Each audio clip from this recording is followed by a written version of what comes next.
Welcome to the Midlife Pilot Podcast. We are glad you're with us. What is it like to become a pilot in your 40s and 50s? The challenges are unique for those of us in midlife, but so are the rewards. Hosts Ben, Brian, and Ted talk learning to fly, growing as pilots, and the joy of flying to destinations. The purpose of the podcast is not to teach, but to share knowledge and experiences of being a midlife pilot. Join the Midlife Pilot community and listen in every week. We are not CFIs or particularly intelligent, so if you want to learn how to fly, talk to anyone else other than the hosts of a podcast. Even this intro was too challenging for us, and we used a robot to do it. Okay, checklists are complete. Let's get the show started. Hello, and welcome to episode 80 of the Midlife Pilot Podcast, where we talk all things flying and aviation in midlife. My name is Ben. I am a commercial certificated pilot here in the Atlanta area, flying a Cessna 182 we like to call the Beast. Joining us tonight, Mr. Brian Siskind, private pilot in Nashville, home of the Bachelorette Super Charlie, flying a Cherokee 180 named Lucy. Hello, sir. How's it going, Mr. Ben? I'm excited to be here with you guys this week and hear about how other people have failed. I'm not sure what failure means, but I'm going to learn more about that tonight. We need to have the ballast, somebody that's, being in the presence of excellence. And so we're glad that you're filling that role. It's the beauty of not trying, by the way, but go ahead. Also joining us tonight from the West Coast. I always get those two confused. They mean the same thing. Ted, our sport pilot extraordinaire from Portlandia, flying the Flight Design CTLS we like to call the Egg. Hey, Ted. Hey, nice to be here. Awesome. And we have a special guest tonight, a recurring guest tonight, a CFI extraordinaire, one of the best CFIs I think I've ever flown with, a man who is on the move, who produces fantastic YouTube content, our friend Nathan Ballard. Nate, good evening, sir. Good evening. Thanks for having me, and I'm glad to talk about my epic failures. Absolutely. That's what we're going to be talking about tonight. A few housekeeping issues, as our live chat knows this all too well, but for those of you out in the listening audience, audio-only audience, we broadcast live on YouTube, usually every Tuesday night at 8 p.m. Eastern. So the live chat is open. We've got a pretty active group tonight. It's open there for your questions and comments.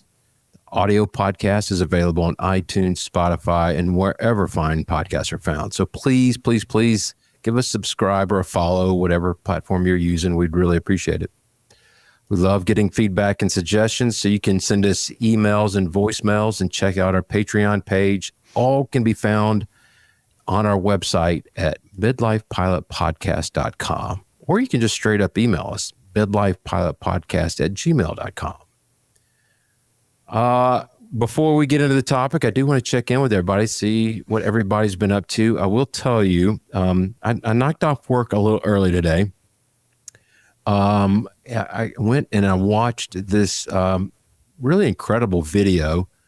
It was the longest, worst, absolute, horrible flying video you'll ever see, but it was in the mountains, so it made it okay. I got to tell you, I'm jumping on the Luke bandwagon. I really like that guy. I feel like he's one of those that if you talk to him for 5 minutes, you'll feel like you've known him for your entire life. Yeah. I like flying with Luke. And since we're both video nerds, it makes for a good time. So yes, thank you for shouting out that miserably long video. The whole idea behind that was that we basically are sharing all of the footage and each going to make a video for our channels. And his channel is Luke's Landing. If you haven't been, check it out. He's got great videos. He kind of, makes videos when he can, but they're always great and he's hilarious. And we always just have a really good time. So, we went on a little bit of a flying adventure a couple weeks ago. And since I knew that he was going to make, he kind of warned me that he was going to go full weird with his video. And so I just thought that I would do the opposite and just go full normal, meaning sometimes it's nice just to be on a fly on the wall for somebody's flight adventure day, and it's not a bunch of steered narrative. And oftentimes, I've had people tell me with my videos, they say, I saw you put out a video today, but I have to kind of wait and get in the right headspace before I watch your video. And I just thought maybe I'll make something that's not so demanding. So I put it on the background, and when I hear something interesting, I focus my attention on it. I think it's great. Yeah. So it's like 2 hours long because it's in the words of the immortal Pascal, he said, I'm sorry, I didn't have time to write a shorter letter. So what I'll be interesting to see is watch this particular video eclipse the number of views that all your previous videos had. Yeah. Yeah, absolutely. It will. Because that's the universal law of everything creative. The YouTube algorithm. Yeah. Will tell you, like the song that made us break or, get big or whatever is like, we had written all these songs and been, rehearsing and touring and getting these songs really honed in. But then this one song just happened while we were in the studio. We, wrote it and recorded it in 18 minutes. And then that's what we're known for the rest of our lives, right. Like that. So I don't think I'll be known the rest of my life for that video, but it was fun to make. But the thing I want to mention though about that is that we went to 2-4 Alpha, Jackson County. It's in Silva, North Carolina. Nate, I know you said that you've been there before. And I'm not sure. I guess Ted probably hasn't. Nope. Ted has cooler mountains to go to, but that's for sure. But what a really neat place to fly, and I recommend everybody do it. And I will say that if you watch my video and watch our entry into 2-4 Alpha, you'll see how it can get pretty wonky, even when the winds are not bad at all. It was only blowing maybe 5 knots or something when I was coming in there. But there are different things that will hit you from different directions and send wingtips up higher than you thought they would go in a moment's notice. So it's really fun. But there's a video on YouTube, and we can put it in the show notes. I can't remember. It's some sort of a instructor that made a video there that's 25-minute long video of exactly how to do operations there. So don't use my video as a reference. Use his, and we'll link it in the show notes. But anyway, but yeah, flying with Luke is a blast, man. And we just always have a funny time. So I'm glad that you brought that up so that I wouldn't have to. I want to find out, Ted, any flying recently? Absolutely zero flying for me. Okay. Life gets in the way. And I've been on take care of my partner for the last couple weeks. So I was able to sneak out 2 weeks ago and go flying. Okay. And I'm going to get to go flying tomorrow. So nice. It's all good. Nice. Mr. Ballard, I know you've been a busy guy running around all over the place, but I think I saw something that you posted. You went up in your parents' RV, I think, not that long ago. Did I see? Am I making that up? No, not at all. I try to channel my inner Brian every once in a while and let the tail wheel come out because you forget how to fly. No, I'm sorry. I'll take that back. You forget how to land it, right? Flying is easy. It's the landing part. So I did. Took my parents' RV up and did a few laps and I go around a couple landings just to make sure I could still not bend his airplane. So it's always. And I'm sure he appreciates that. Yeah. And which model is that? It's an RV8. It's his third one he's built. He's built 3 of them. He's got his 4th one in the basement. So he's. I never remember. 8 is tandem? Yeah. 8 is front back. Yep. Okay. So 3 and 4 are single. I don't know what 5 is. 6 and 7 are basically the same and they're side by side. And then 8 is tandem. There will not be a test. Yeah. Okay. Yeah.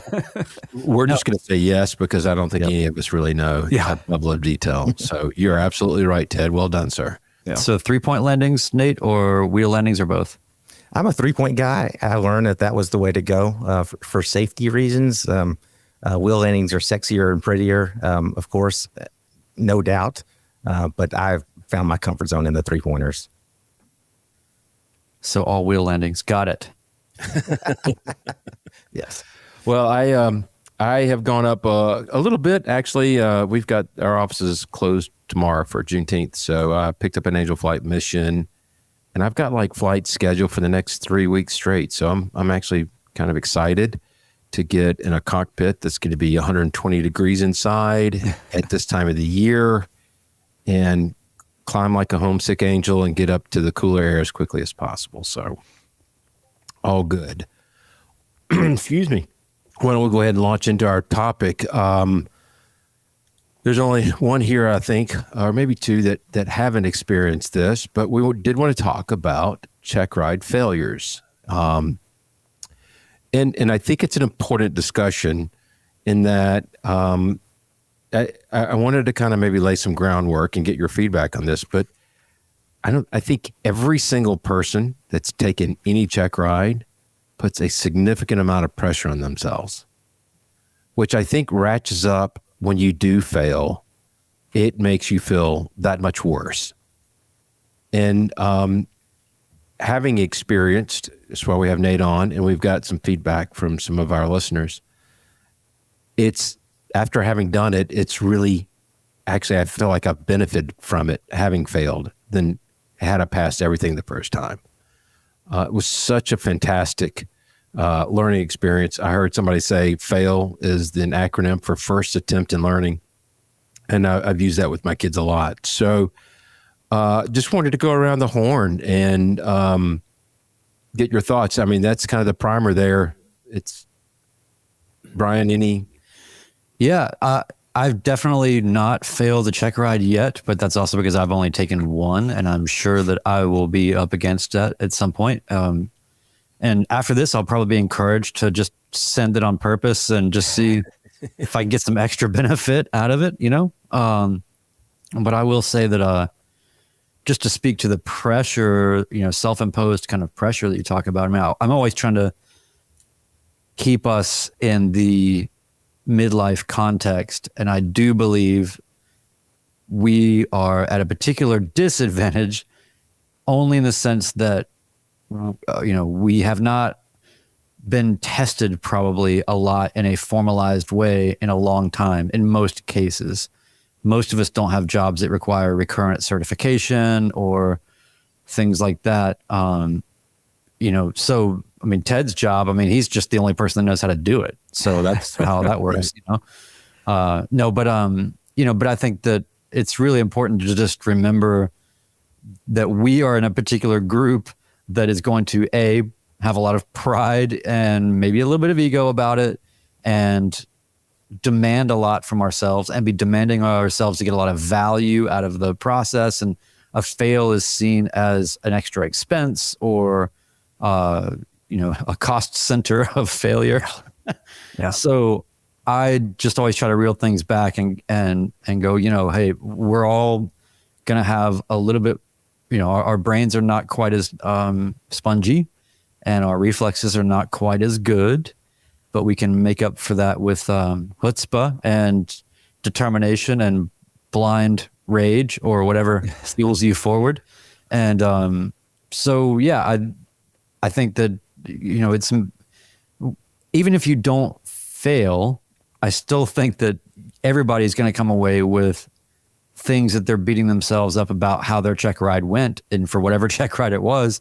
And you have to walk away with things that, you know, they're going to give you. Nobody comes out perfect, right? You're going to, whether you actually meet the measure of failure or not, you're going to come away with things to learn from and be better at. So irrespective of the failure or not, you're going to learn. Yeah. Even if it's not the Checkride, throughout your training, you're going to have maybe a stage check or there's going to be something that you're going to fail at. And that's an important point to bring up because you're going to learn from that. And you can do the same with the Checkride. Nate, since you're our guest, I would invite you maybe to go ahead and share your story first, and then I'll follow up behind you. And then maybe we'll get back to the feedback from some of our listeners. How's that sound? Yeah, sounds good. I'll echo what you guys said. Like the Checkride failure for me, it was my CFII initial in 2019. It was the best thing that ever happened to me. And anybody that I teach or instruct or talk to that's failed a Checkride, I'm like, it sucks now and it hurts. It's painful, but it will turn out to be the best thing that's ever happened to you aviation wise. So my quick backstory is I got my dad showed up one day when I was 16 years old with the Piper Cherokee 140 9805 whiskey, and I flew it back with the instructor. It was noisy. There was no headsets. It was loud and smelly, and I loved it. And so I had access to an airplane. I got my private, my instrument, my commercial by the time I was 18 years old. I was very fortunate and thought, oh God, this is easy, right? You know, and went to college, went and did life. And then like a lot of us got into aviation midlife, back into it, I should say. so I was flying over the years and thought, you know what? I just, in my day job, I do a lot of teaching. I love flying. Let me see if I can marry those two. And I found a place out in San Diego, which I thought was like the best place to go get my CFI training. And I went out there and it kicked my butt. Like it was hard. I mean, you guys know what I'm talking about, right? It's just, you think you know, you think, oh, I'm a good pilot, or I think I know things. And then I realized, oh man, I don't know. So that opened my eyes that, okay, I know there's things I don't know. I don't know what I don't know. Let's see how this goes. So the instructor, he trained me hard as one-on-one and, kind of drill sergeant style a little bit. And I was stressed. I knew the check ride was coming. I paid a lot of money to go out there. And when I got to the check ride day, the guy signed me off. So he thought I was ready. And his words, I'll never forget this, right before the check ride. I think there's a line from like Dumb and Dumber where the guy goes, so you think there's a chance, like when there's no chance? That's what he said to me the day before my check ride. So I thought, okay, well, let's give it a shot. So I went into it. I was so nervous, guys. Like I was, I had worked up this, people back home are going to want to see if I passed or failed. It's a big, momentous occasion. And the stress got to me and I just did not. And looking back, I wasn't ready. And the examiner, went through it with me, went through a couple hours of the oral, and he's like, you know what? You're not demonstrating instructional knowledge on some of these things. I'm like, you're right. Like, thank you for failing me. Don't pass me through into the airspace system as an instructor. I'm not there. So that's kind of where, that's how the failure happened. But the takeaway from that is, the lessons learned. And I'll pause there before I just keep talking. I mean, the CFI check ride is notoriously intense, difficult, take your pick. How does it compare to that feeling of your first check ride? Because a lot of people say that first one is the worst, but I don't know. I think the first one is really difficult just because you don't know. In today's day and age, I think because we all talk and we collaborate, we have the internet and Discord, like it's easier to maybe kind of get ready for that. Not like it was back when I learned to fly. But I think the word on the street is like the CFI initial check ride is like the gauntlet of check rides. And in my case, I'm going to say it was like it can be really tough, and it should be. We want those folks to be the gatekeepers of quality in the NAS. So it is notoriously difficult. However, I think with proper planning and studying, it is very, very doable. Yeah. Right? It's how long did you have to go till you were able to retest? So I came back home from San Diego here to Atlanta. I did some flying on my own, beefed up on the knowledge areas I was deficient in, and went back out there and I did another week of training, like hard, one-on-one training, and tested again and passed. And on the check ride itself, like I was so nervous. Like when he said, all right, yeah, it's time to fly, let's go. I was like, yes, okay. I got past, that milestone. And then we practiced all these maneuvers in commercial or in CFI, the chandelles and all the steep spirals and things. And I did one of the best maneuvers ever. He goes, well, I can't do better than that. I was like, okay, I'm doing okay here. So that time in between, though, from the day that you failed till the day that you retest, to me, it was really valuable and hard and difficult. You know what I mean? You're still kind of beating yourself up for failing, but you're kind of coming out of it to focus on the task at hand. I don't know, that was my experience, but it was. I was definitely more relaxed coming in for the second round, just knowing that, hey, I can do this. I learned some big lessons here, so let's get this thing finished up. Well, you mentioned that you kind of knew that you weren't ready, and you're saying, and to be clear, you're saying that you sensed that not in retrospect, but beforehand.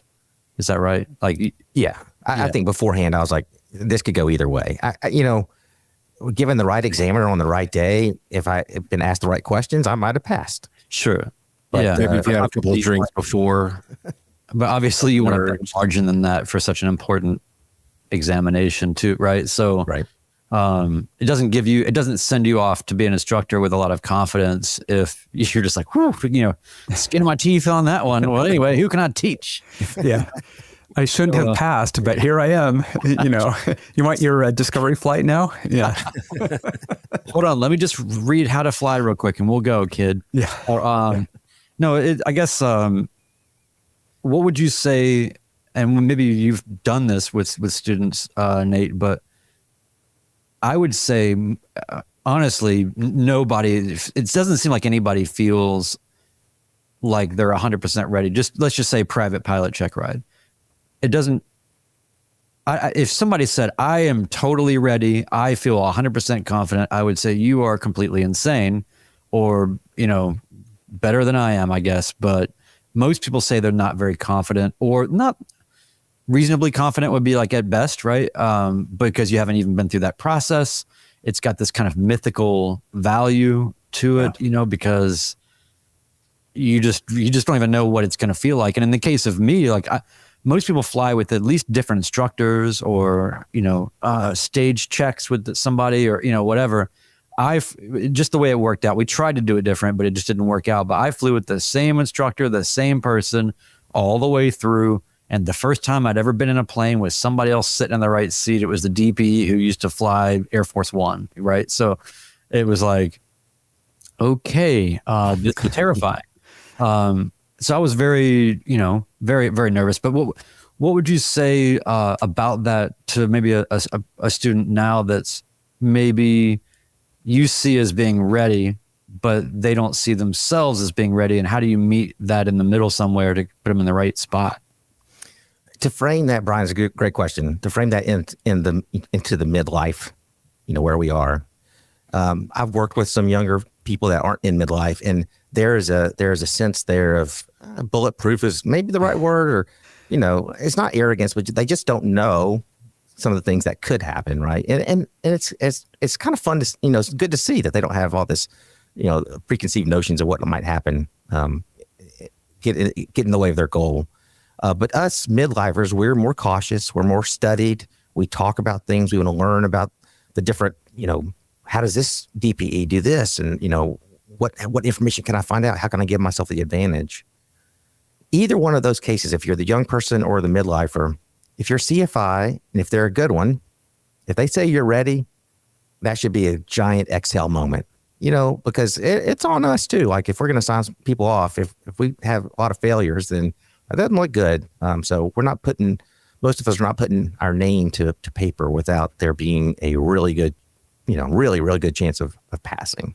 That's a really good point. My instructor, he was new to that school, and I was the first student who was sitting up for a check ride. And so when he said I was ready, I said, well, he either really wants out of this gig right away or I'm ready. So excellent. Well, there's the final thing that your CFI said to you, Brian, on text, lose this number. So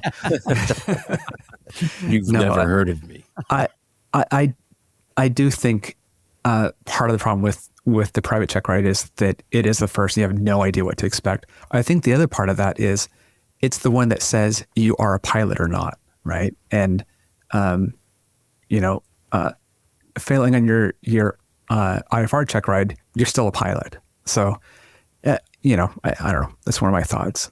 Wendell Geek said, before my private check ride, I told everyone, including myself, that a failure meant there was room for improvement. That's useful information, but I couldn't convince myself to believe it.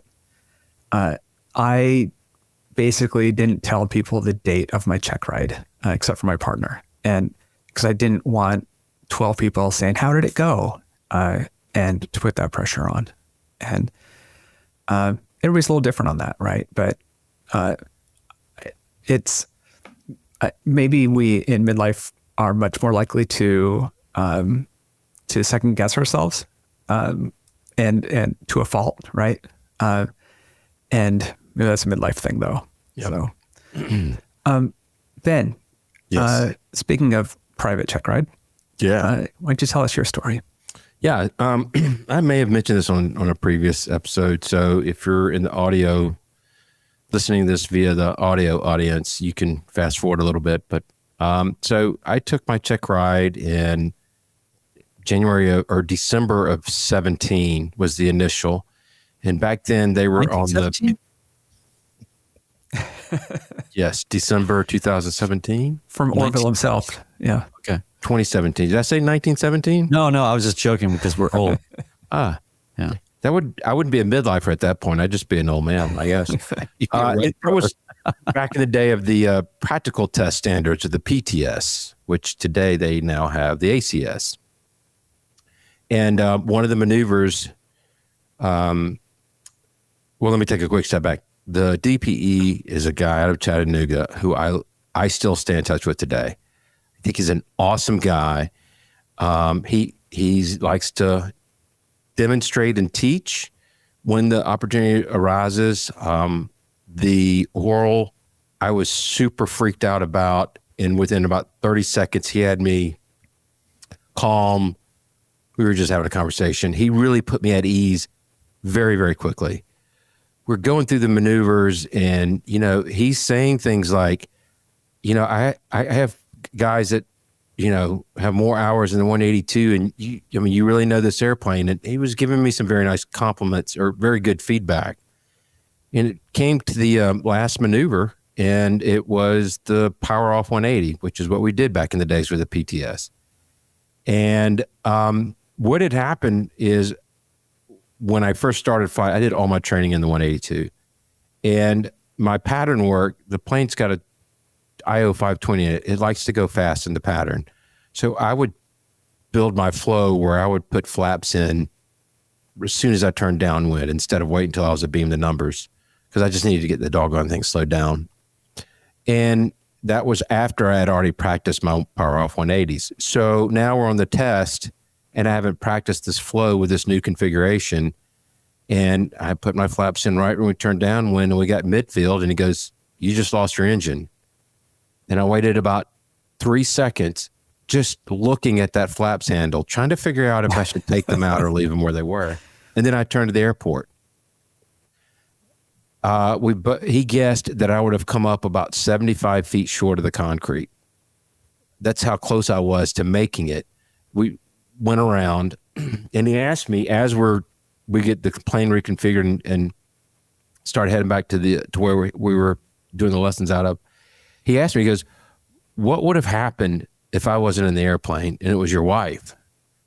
And it had rained the day before, and it was pretty muddy at the end of the runway. I said, "Well, we probably would have planted it and dug in and flipped over." And I told him, I said, "We may have walked away from it. We may not have. I don't know." And he goes, "That's exactly what would have happened." Wow. And he was right. And he goes, "I have no doubt that you have the capability of doing this." And I told him, I changed my configuration. He goes, I absolutely know you're going to be a great pilot, but I have to fail you on this. And he went as far to say as, if I didn't have another check ride after yours, we would end this and then restart it and go do the maneuver again, because I got another check ride, so I couldn't do it.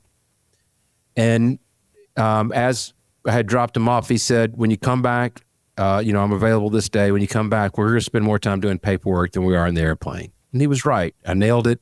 We got it done. But it did get me to think that, I hadn't been in a scenario where that would have happened, like something very bad could have happened. And it really kind of opened my eyes to be a lot more in tune with exactly what I'm doing. And these small adjustments that we make do have some big impacts. Putting those flaps in early, that's fine. I can do that, but I just have to turn into the airport a lot quicker than I normally would have. So it was very humbling. I had 3 weeks from the date that I got the discontinuance to the day I went for the check ride. And Ted, to your point, I had told some family and a few other people, but, going back and telling my CFI what happened, that was not fun. And then the owners of the school, who are great guys that, knew I had this thing locked down, having to tell them that I didn't.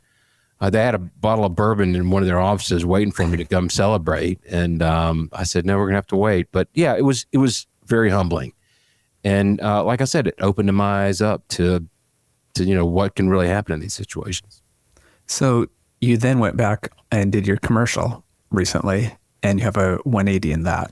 how did you feel going into that? I had no concerns over it whatsoever because I still practice it quite often. My flow in the pattern is kind of returned to what I would call a traditional 10 degrees flaps, about a beam, the numbers, just because I've gotten to know I've got 1,015 hours in this one airframe. I kind of know how to slow it down when I need to and play with the stuff. So yeah, I knew I could put it on a spot pretty much, unless I got a wind gust or something squirrely. I felt pretty confident that I was going to nail my spot. So I like that that you did it, but I hate that you had to wait 3 weeks to do it. That's rough, right? It's like you could have just gone either right back up and done it if he was free, or it's going to be, almost like another season of weather, or something, but you got it done. But to that point, I think having that time stewing over what happened also taught me patience. I think there's a lot more that you can gain from it. I wouldn't recommend having to wait that long to anybody, but yeah, I do feel like it kind of taught me a lot more patience. And a quick comment to what Nate had said about CFIs knowing that you're ready. There's been a couple of people in our Discord server who have asked us to grill them and you just, they kind of report on what they're doing. And you're like, okay, this person is going to nail it with no problem whatsoever. It's not that hard to pick up on a sense that even though they think they may not be ready, you've kind of seen videos or seen their discussion. They know it. Because we've been through the other side of it. It's easy to look back and be able to judge, I think, people's readiness for things too, even if we're not even close to instructors. But yeah, and one of the things I think is interesting about what you said, Ben, is that when you are learning, especially at the private level, it's really important to have your rhythm and your procedures, because you're just trying to build consistency. So you get really locked into, when I'm here, I put flaps in here, I'm at this speed, my engine settings are here, I'm doing this, I'm doing that. You get, and I mean, even when you're chair flying, you're thinking about it in that way. You're really forced into the ritual, because you have to do that first, because you have to have some baseline of consistency to work from.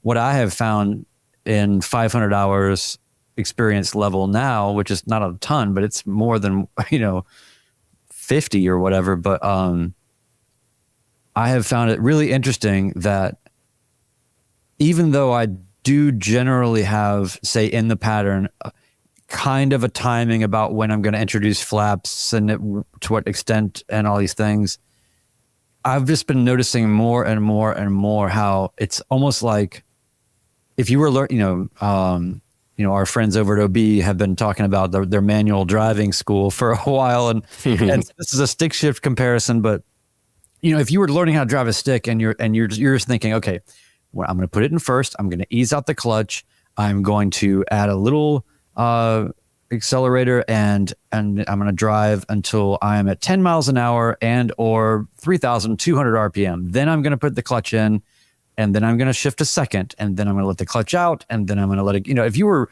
chair flying, just, driving on flat ground on a stick up to fifth gear, it would be kind of maddening. But there's a point where you don't think about what you're doing anymore or whatever. You're just setting the machine to be in the right place to do whatever it is that your intentions are with what you're trying to do and the minutia of that thing. So I find it interesting how over time, all that stuff starts to bleed out and round, all those curves become curves instead of angles, everything smooths. And then you get much more comfortable with because when you're learning, it's like, oh, the reason why I blew that landing is because I forgot to put my flaps in on the downwind. And so now I'm here on base, and now I'm behind the airplane, this kind of thing. And it's like, just put the plane in whatever configuration it needs to be to put it where you want it to be, to do the thing. And that just takes feel, and it takes time and repetitions to get that oneness with the machine, especially experience with one plane like you have been, so I just think it's interesting how some of that was really what accounted for your check ride failure, Ben, was just you're still early enough in that stage to where you kind of have to have your process, and that margin is thin. And if you stop and think for 2 or 3 seconds before you turn to the runway, then that's it. Yep. You know? Absolutely. So, I love that analogy, Ryan, about just the feel of the airplane, because I can attest that I see, pilots with not as much experience, mechanical, and it's okay. Like, we're gonna be mechanical or do this, that, and we're gonna land. But it's that feel of the airplane. And if you tie that to what Ben had on his check ride, he landed, came up short. It's the feel that's going to keep you safe, right? We're going to do our numbers, but all this is about keeping you safe, right? And if you feel the airplane, you're flying the airplane instead of trying to have 20 degrees on, this part of the pattern, you're going to be so much safer. So just to tie those together, I mean, the lesson sounds like, Ben, that you learned from your check ride is, I'm never going to land short again, right? And that's exactly right. I'm going to protect my people at whatever I have to do. And I've flown with Ben since then, and we flew together quite a bit. And his landings, I know we give you a hard time, they're so good, right? And so they could compliment here. No. When we're in the ones, I'm going to go ahead and say it. And this is out of character for me. I never had a bad landing in one of those 172s. Oh my God, they were the easiest thing in the world to land. So yes, thank you for saying that. But when you're flying a big, heavy 182 and then you get something that's a lot lighter on the controls, it is easier. I mean, it's all a matter of what you're used to, but thank you. But that's the takeaway from the check ride failure is safety. I'm going to do things to make sure my people and people on the ground are always safe. And then also that humbling respect of what you don't know. And I know for me, what I missed on my check ride, I'll never forget it ever again. And, I became a student of whatever, that topic area. So, I'll tell you this. I was thankful on the maneuver that I failed, because that is a maneuver that will save your life. Ted, you have a clip. Yeah, let me grab that and take over a little bit. And Ben, I turned your volume up, or your microphone all the way down. We had feedback last night on our website on midlifepilotpodcast.com from Wendy, who is a local for me. And I didn't know it, but she had failed her private pilot check ride. So since we're still on the private conversation, I wanted to play that one. And she gave this to us as written feedback, and we're doing a little bit of editing to make it concise. And Brian had a good idea, which is, you all hear our voices a lot, so we have a new voice for you. Hello, midlife pilot friends. I wanted to share a bit about my private pilot check ride, which I failed on my first attempt. It was a compound adventure with a few important takeaways. Sorry, it's a little bit of a long story. It was a very long day. We started at 8 a.m., which meant that I was up at 5 preparing the final touches on the nav log for the cross-country segment of the flight. The DPE was super chatty, which was good as it put me at ease. But I am also super chatty, especially if I am nervous. So the oral portion went 5 hours followed by a short break. I opted to continue through the flight portion, even though I was already feeling fatigued. The day was getting quite warm with fair weather cumulus clouds popping up in the practice area. The combination of late in the day summer thermals and the clouds made for a very bumpy airwork portion of the flight. The DPE was willing to let me take as much time to set up for maneuvers as I needed to, and he was willing to make allowances for the turbulence we were experiencing. However, as we turned back to my home airport, I was aware that I was rapidly running out of spoons. I mentioned to the DPE on the way back that if it was super bumpy on the approach, I might choose to discontinue. I felt determined to push through and finish famous last words. It was 3 landings, and that was it. My first landing, the soft field landing, went off without a hitch. Until it hitched. I landed on centerline, on the mains, nose wheel up, but not braking, as instructed. And I just didn't kick that right rudder hard enough and lost directional control on the ground. Busted. Did not choose to complete the other 2 landings. I knew I should have called it, and I pushed myself, and I blew it. I felt bad about it, but honestly, not too bad. Fast forward 6 weeks, and approximately 10,000 landings later, I retested. Both the short field and soft field takeoffs and landings came off beautifully. Just 1 landing to go, the normal one. I was feeling great, taxiing back to the hold short line, and the DPE says, "Oh, do this one with a forward slip to land." Oh hell, I forgot about the slip. Slips still kind of give me the whim-whams. I know people love them. I know how to do them and why they work, but I was not at all confident about that forward slip on retest day. I did it though, and pulled out of it too soon, and my speed on final was pretty fast. I didn't want to blow it on that landing, so quite close to the ground I executed a go-around. Close enough that the wheels touched down for a moment. But I passed the check ride. The takeaways that I want to share are these. First, if you even think the words, "Maybe I should discontinue," during a check ride for whatever reason, listen to that hunch and say the words. No shame, no failure, finish later. All good. Second, even though I busted the ride the first try, the journey I took to finally get there was worth it. I kept my momentum and kept flying. I worked on my landings and got damn proficient. I'm still working on polishing them up. I will always and forever be working on my landings, and that is fine. Third, the mental performance training changed the way I fly and the way I function in my everyday life. I still don't have my instrument rating, but that's coming.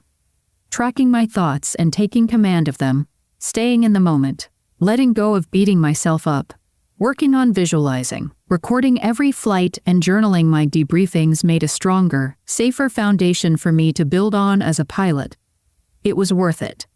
So if you are out there thinking that the setbacks are insurmountable, or that maybe you can't do this, or you busted a ride and are beating yourself up, I beseech you to persevere. Find support. Train your brain and your hands will follow. It is worth it. You can do it. Yeah, I love that. That was a great one to get and be able to feature on here. Plus, there's some high dollar words that I don't use: whim-whams, beseech, persevere. Those all kind of came to mind. What was there was spoons?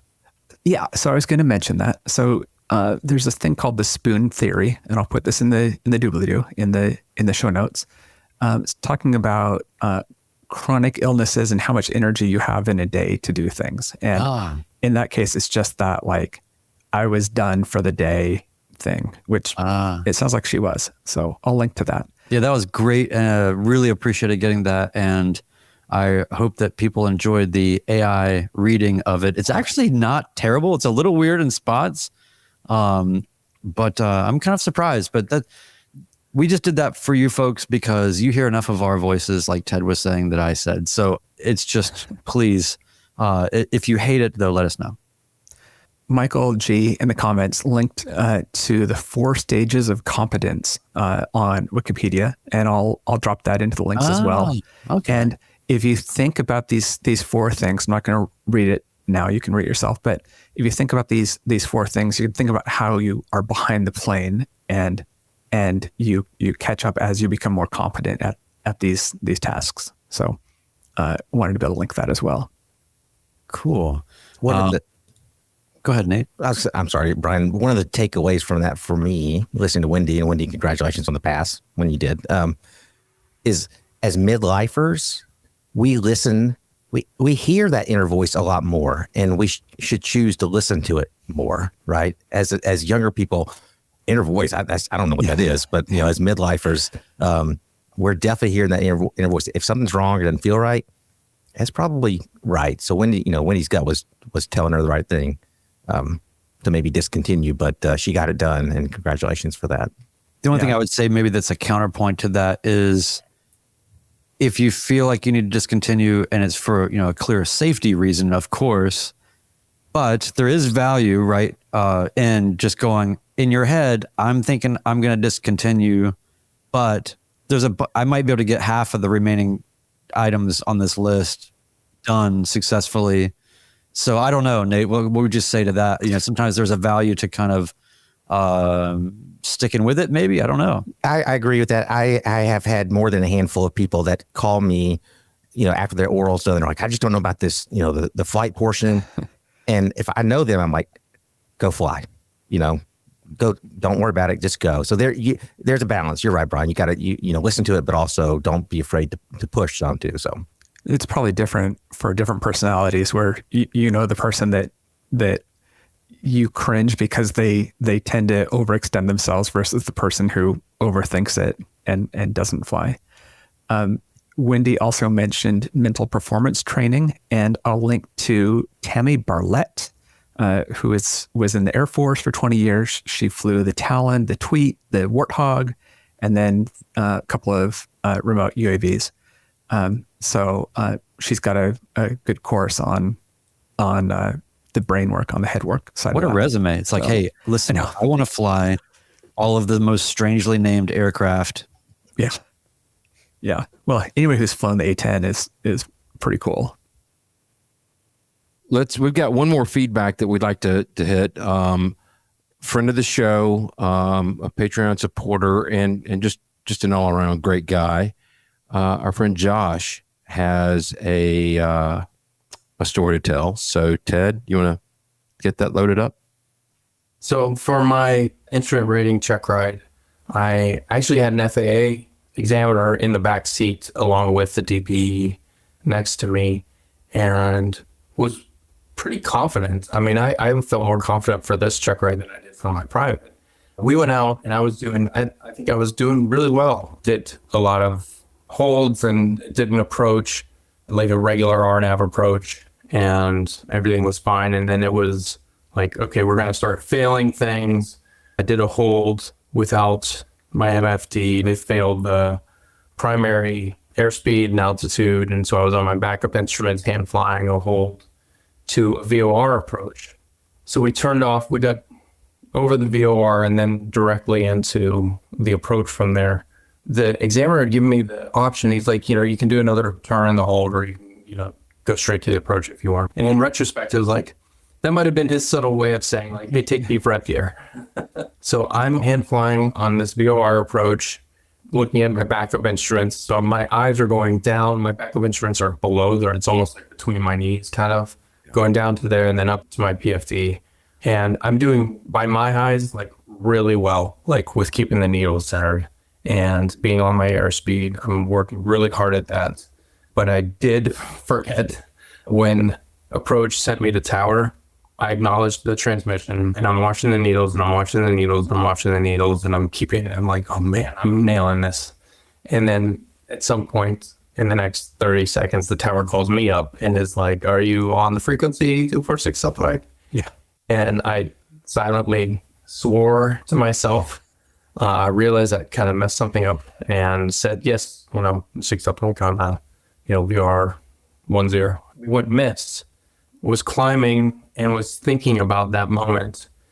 And the DPE said, what's your airspeed limit on your flaps? And I said, it's 150 knots. And I looked down and I hadn't pulled up my last notch of flaps. And that was his subtle way of saying, have you run your climb checklists? Basically. Yeah. So I was like, pull my last notch of flaps up. But at the end of the day, he said, there's 3 things that I thought didn't meet ACS standards. The biggest one was not climbing the tower. And he interpreted my flap issue as not running climb checklist, which is fair. And he said, you got too high on the circling. But at the end of the day, he's like, you did a lot great. Let's come back in a week or 2 and let's just do, the retest was call the tower on an approach and bring up your flaps when you take off. So, we took off for the recheck, and me bringing up my flaps after takeoff was, he could check that off on his, like, okay, you retested you on do a climb checklist. Yeah. And then so we just went out and did an RNAV in, and we actually did a circle, an RNAV in with the circle to land, and I called up the tower and landed, and it was fine. Yeah. The end result of it, I think, was very positive. Like, I will never forget to call the tower again. That's so burned in my brain that's like, I can't believe I forgot that. I was so embarrassed and realized fixation. I'm fixated on like center the needles, make this perfect, and just lost awareness of my full responsibilities as pilot in command there because I was too fixated on those needles. That extra level is just like saturating you. Yeah, it's exactly. And that's what That's what good DPE do. Is what good CFIs and CFIIs do is saturate you to get you like, hey, you're going to be saturated sometimes. Yeah. So no, it was fine. I took it as it was almost like a lesson. I mean, for what I'm trying to do, he's trying to help me. He's trying to make me a better pilot, and that's fair. And all of his points were fair. And I was happy to have someone point them out and give me the chance to prove that I could do better. And I did. I also feel, not that I've done any more check rides, but I also feel like that first one is the one where it's just like, it just feels life or death. And from then on, it's like, well, I'm still a pilot, right? Yeah. I was more nervous for my private pilot check ride than I have been in decades. I mean, I was more nervous for that than I was for our first child being born. My heart was racing when we were like, it was just such a bad, I don't know. Something about being an adult and feeling like I'm past that point of like, I don't need to be tested like that. Like I've proven my worth is, you know, a grown up human being in this world. And Right. it just felt so foreign to be back in that hot seat. So I prepared much better for my instrument check ride because I was blindsided by how nervous I got for my private. I did not expect until that morning. I had no idea I was going to be so like crazy. There's a lot to take away from there. There was a couple of things that Josh mentioned. Nate, I see your head nodding a good bit, but I'd like for you to go first. What did you get out of that? I think one of the takeaways there, and this is the instrument rating check ride is by far one of the most difficult. And it's not just because we have to do things like, Josh, change the tower, pull the flaps up, like those things, like all the things you're having to do. There's a lot and you can't see outside. But why it's so difficult that I think us in GA, we kind of have the deck stacked against us is we're doing all of it single pilot. None of us, no professional crew out there is doing anything single pilot, basically. So for, Josh's check ride and anybody that's doing an instrument, check ride, it's difficult because it should be, but it's extra difficult because you have to do it all by yourself. And in the real world, Ben and I've done some instrument flying and, he's flying, I'm doing checklists or talking to ATC, like we're splitting duties. And it's that single pilot cockpit resource management, which is really difficult. So if you pass your instrument check ride or when you do, or you tackle it, I keep that in mind. It is challenging for that reason. Totally agree with that. I've always thought of instrument as being more cerebral. It's, how to fly the airplane. It's putting everything together in your head. Doing helmet fires. I like to go up and getting pushed because that's all Josh had is just he had so much going on in his brain that he left off one thing. The other comment that Josh made that I really liked was he said, this DPE is trying to make me a better pilot. And I think that probably applies to the majority of the DPs out there. They want the NAS to be a safe place and they want to see you succeed. And they're going to tell you where you need to improve. Getting back to the earlier comment that was made, I have had time training in instruments, and Jason Miller, highlights this in one of his IFR videos. I had so much going on in my brain that you could ask me what my name is, and I would tell you to stand by. That's just what's going through your mind when you have 100 things going on at once in that single pilot IFR environment. So, but it trains you for that. And the repetition of that, you get better at it. Well, I think also, I loved what Josh was saying. We touched on this a lot in this episode, which I'm glad. It's really just the psychological, emotional position that we're all in. But when he said he was less nervous for the birth of his first child, I believe him. Yeah. And it really is a lot. And he spoke to exactly what I was talking about, just that we're not used to being critiqued on this level at this age. I love what Michael Gillette, our friend Michael, said here. He says, I was more nervous for my PPL than my medical board. And it took me 4 years of medical school and 3 years of residency to even be eligible to take it, with a career relying on passing it. So if that's not perspective, I don't know what is. But I suppose it kind of comes down to, you're going to be nervous. The worst thing that is going to happen is you're going to fail. And guess what? You've heard nothing on this episode but how that can be such a great thing. So I don't think there's really any way for it to be a bad experience. It may not be the most easeful sometimes, but I mean, we've all got our own strengths and weaknesses, but you're going to get through it one way or the other, because the one thing we all have in common is that we are psychotically in love with aviation and put a lot of energy and sacrifice into doing it for this very irrational pursuit.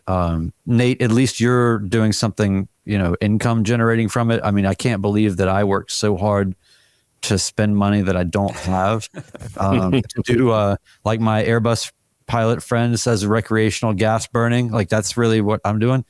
Who knows what the future holds, but, I don't know. So Nate, do you have any, parting thoughts for maybe those that are up against, or on their way to their next check ride of whatever kind?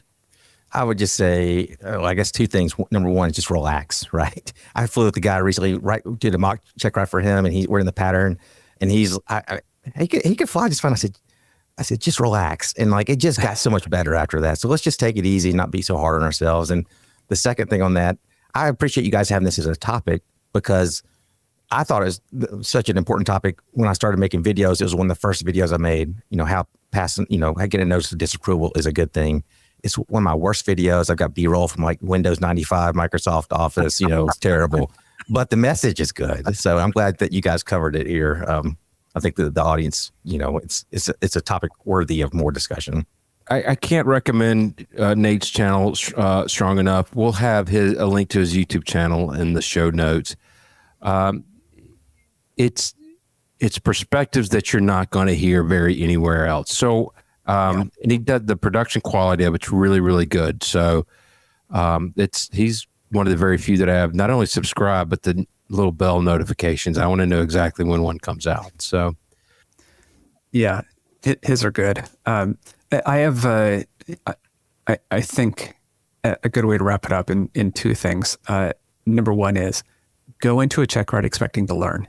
They're not about that, but man, it's a great spot to learn. And the other is go into it knowing that failure is an option, and that's okay.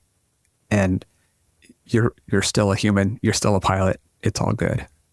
So, we had a feedback come in. I wanted to read that real quick as we go out here. So Mark H. wrote in. He's in Craig, Florida, near Jacksonville. And he said, recent 50-year-old private pilot, found you guys and have really enjoyed your content and laid back structure. Thanks for what you're doing. So I just want to read that and say, thanks, Mark. It's kind of what we're after. Appreciate you sending that in, Mark. You can reach us again at midlifepilotpodcast.com or at midlifepilotpodcast@gmail.com if you want to send us an email. That's going to wrap it up for episode 80. And it's been a great topic. Nate, I really appreciate you joining us tonight. You always add so much value to the show, and that does not go unnoticed by us. So Always glad to talk to you guys and the crowd. Like it's such an interactive community. I love it. Such a great community. Join us next week, episode 81. I will announce the topic here. We don't have it in our notes right now. I know we've decided something, but it'll be a good one. Wrapping up episode 80 of the Midlife Pilot Podcast. Good night, everybody.